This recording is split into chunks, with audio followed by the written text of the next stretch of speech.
தேவ ஜனமே, இந்த நாளில் எல்லாருக்குமே நாங்கள் செய்கிறதெல்லாம் வாய்க்கணும்.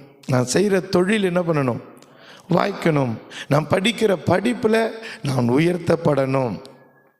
நான் கையிட்டு செய்கிற எல்லா காரியத்திலும் ஆண்டவர் ஆசீர்வாதத்தை கட்டளையிடணும்.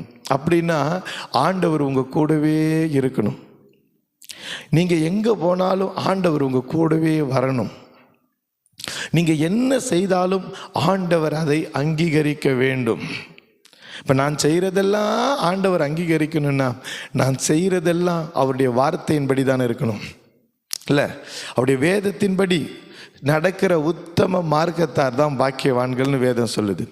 அவருடைய வசனத்தின்படி, வேதத்தில் ஆண்டவர் நமக்கு எழுதி கொடுத்திருக்கிற அந்த சத்தியத்தின்படி நம்மை வாழ, நம்மை அர்ப்பணித்து அவருடைய